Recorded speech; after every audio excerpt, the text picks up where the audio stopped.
Look at what the Quran does. إِنَّ الْإِنسَانَ خُلِقَ هَلُوعًا. No doubt about it, the human being, he was in fact created, and this means he and she, was created halu'a, a strange word of the Arabic language, not very commonly used.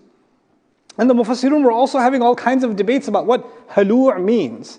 And some made the easy answer they came up with is, the next two ayat are going to describe a tendency, and they say, oh, this must be the definition of halu'. So that if I say, manil halu', oh, إِذَا مَسَّهُ الشَّرُّ جَزُوعًا وَإِذَا مَسَّهُ الْخَيْرُ مَنُوعًا. That's the definition of halu'. But Ibn Ashur wasn't satisfied. He said, no, Allah mentioned this word specifically. If He mentioned this word, even if He didn't mention this ayah, He could have mentioned the next two things, you'd still get the same information. That means the ayah on its own has no value. If the only thing you had to learn about it is the next two ayat, then the ayah itself has no purpose. But every word of Allah has purpose. So he does his own scan of this word and dives into Arabic literature to see any usage the Arabs had of this word or its origin, and this is what he says. وَالَّذِي اسْتَخْلَصْتُهُ مِنْ تَتَبُّعِ اسْتِعْمَالَاتِ كَلِمَةِ الْهَلَعِ إِنَّ الْهَلَعَ قِلَّةَ إِمْسَاكِ النَّفْسِ عند اعتراء ما يحزنها أو ما يسرها أو عند توقع ذلك والإشفاق منه. Epic. He says, my understanding of this word, after trying to scan all the bits of literature I could of the Arabic language, is that this is a tendency of a person who, when now he's going to describe four situations. They're hit with something that depresses them, makes them sad, makes them worried. They're hit with something that makes them really happy, a temptation, a party, whatever, gives them a dopamine hit, yeah? Or they're hit with the expectation of something bad that's coming. So the bad hasn't happened yet, but it's on your mind that it's coming. Or the expectation of something good that is coming. Or you're afraid that something's coming. When these things are on your mind and you're not able to control yourself because of that, those thoughts take control over you. You're not in control of your thoughts, those thoughts are in control over you, then you are halu'. Then you're halu'. Allah says the default, some of you are techies, so you know, the default position for the human being, for many human beings, is that their head is always spinning with some kind of crazy thought. There's something that's always in their head, it doesn't go away.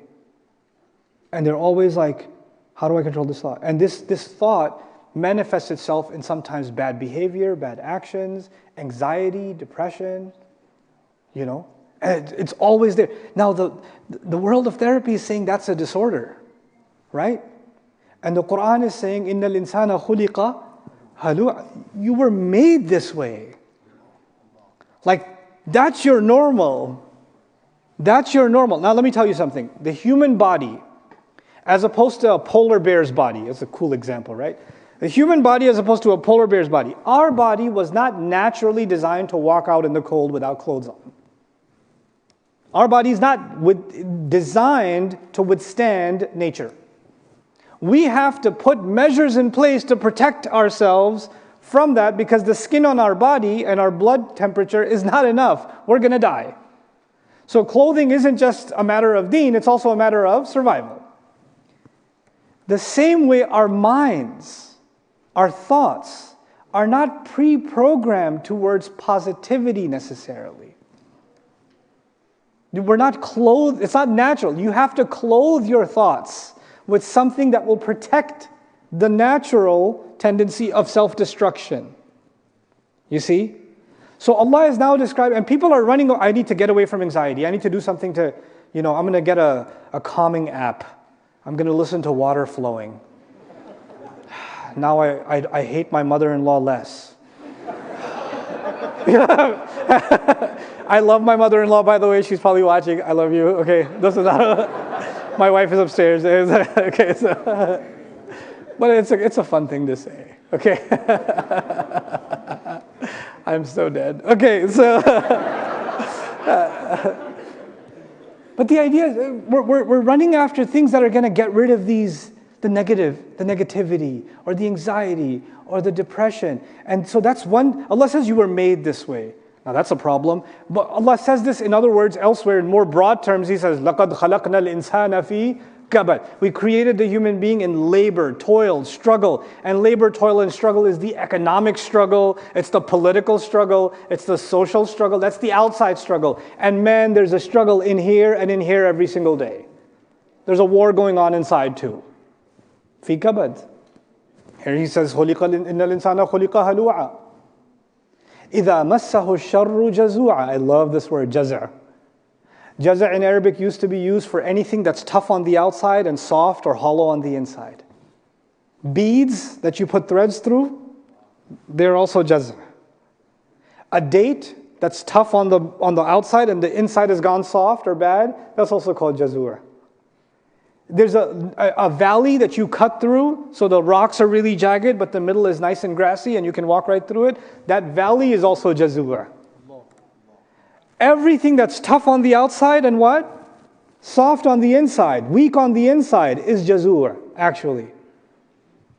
And Allah says, when إِذَا مَسَّهُ الشَّرُّ, when any harm touches this person, when I got laid off from my job, when I got into a fight at home, when I hit a problem, when I failed my course and my graduation got delayed, when somebody found out that I messed up, when my brother humiliated me, something happened, whatever negative you hit in your life, and you all will hit it if you're not hitting it already. It's an inevitability in life, right? The moments of happiness in our life, if you were to plot them in a graph, the moments of difficulty, and then happiness, depression, and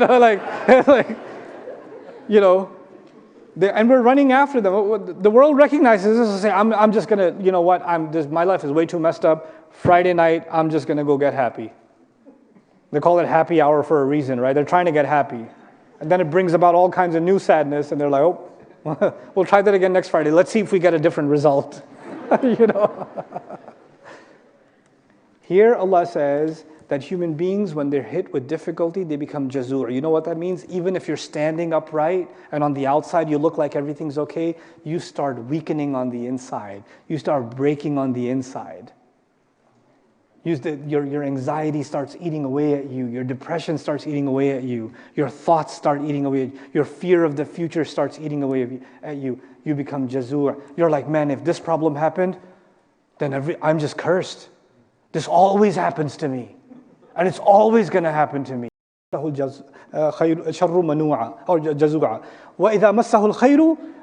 the other side, okay, when something good happens. This is even heavy. You would think, okay, if something good happens, he gets happy.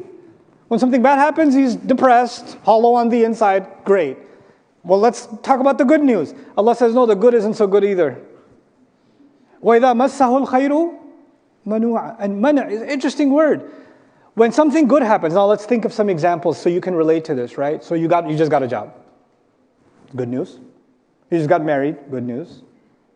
Married couple, the wife just got pregnant. Good news, right? Or you just got a house. Good news. You just got a car. Good news. Different kinds of good news. All kinds of good news in life. When any good comes your way, you become manur'. Manur' means preventing. You become extremely preventing. What in the world does preventing mean? It means you start thinking all the time that somebody will take this away from me.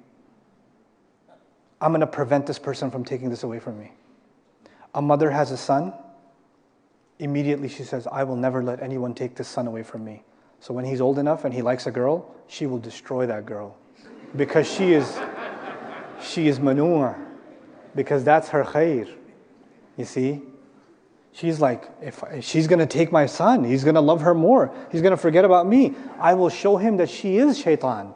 And I'm going to make her life so miserable that when she's looking at him, she's going to be looking at me. And she will yell at him thinking it's me.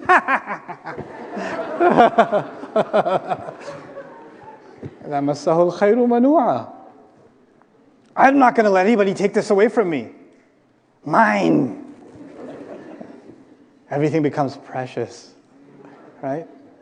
You know what happens then? You're not just preventing other people from ever taking it away from you.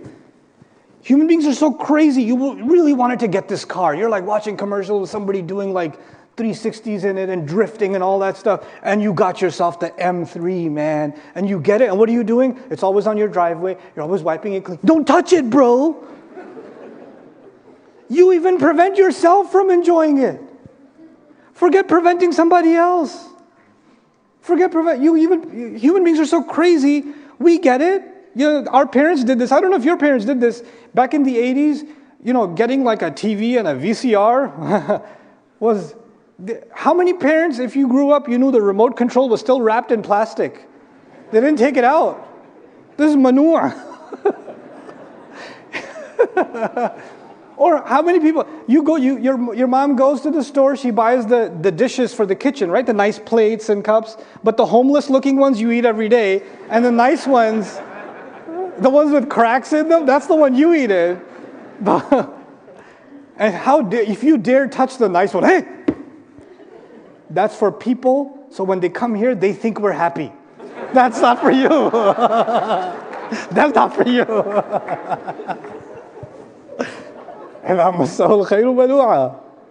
Man, that's our tendency. When bad things happen, we get hollow on the inside. When good things happen, we're so protective and so possessive over the good of it goes away. The good of it is gone. It's so life is so tragic that way. Allah says this is the tendency that every one of you has. And then He says, but only I have the cure. And then He gives a bunch of cures. Remember the list of things I said will get you into Jannah? Remember that? That wasn't just a list of people that will go into Jannah. Every one of those things was a cure for this problem. He said, إِلَّا الْمُصَلِّينَ. Human beings are halur. When bad things happen, they become jazur. When good things happen, they become manur, except those who pray. Now, prayer is no longer just a fard. Prayer is no longer something you do for Allah. Prayer is now something you do for who? Yourself. It saves me from being halur. It saves me from being impulsive. It calms me. This is my calming app. This is the thing that keeps me from being impulsive. This is what grounds me. This is what settles me. And that's why I got to take the dosage in regularly. I've got to take it. If you want to stay healthy, every healthy habit has to become a consistent part of your life. If you're trying to get in shape, exercise becomes a consistent part of your life. If you want to lose weight or lose, visceral fats, good diet has to become a consistent part of your life. If your teeth are rotting, brushing your teeth and flossing has to become a consistent part of your life. Well, if you're not taking care of it, your body's not going to stay healthy automatically, is it? No, your mind, your heart will not stay healthy automatically. It'll go back towards halur, jazur, manur. And the only way you can keep it in shape is al-musallin alladhina hum ala salatihim da'imun. And then the other thing and then he said, that's not the only prescription, that's the first prescription. The second is, from your money, you better have a portion dedicated to those who need it more than you. My buzzer is over, but I didn't hear a buzzer, so I'm in overtime. Now, yeah, okay. So my point at the end of it is, this middle passage in the middle of Judgment Day is absolutely remarkable. It saves you from the punishment of the akhirah, but also saves you and me from the punishments that we inflict on ourselves in this dunya. It's incredible. It's absolutely incredible. With that in mind, when you get time with your family, just contemplate each one of these ayat. And the way you read it, let me show you I'll end with this. Allah says, إِلَّا الْمُصَلِّينَ الَّذِينَ هُمْ عَلَى صَلَاتِهِمْ دَائِمُونَ. Here's how you read it next. إِلَّا الْمُصَلِّينَ الَّذِينَ هُمْ فِي أَمْوَالِهِمْ حَقٌّ مَعْلُومٌ لِلسَّائِلِ وَالْمَحْرُومِ إِلَّا الْمُصَلِّينَ الَّذِينَ يُصَدِّقُونَ بِيَوْمِ الدِّينِ. In other words, the salah is making you charitable. The salah is reinforcing your belief in Judgment Day. The salah is scaring you of a punishment of Allah. The salah is making you guard your chastity. The salah is making you fulfill your promises. The salah is transforming all of this stuff. It's al-musallin alladhin, al-musallin alladhin, al-musallin alladhin. That's how you read this. Then remember I told you in the beginning, Quran is not information, Quran is transformation. Now Allah is telling us, the way you bring Quran into your life is salah, and when salah truly comes in my life, then it starts transforming things. It transforms how I deal with money, with people, with family, with my thoughts. It's starting to impact subhanAllah. SubhanAllah. What a remarkable institution of our deen. What a remarkable teaching in this surah. So what I want to do is, of course, inshallah, we'll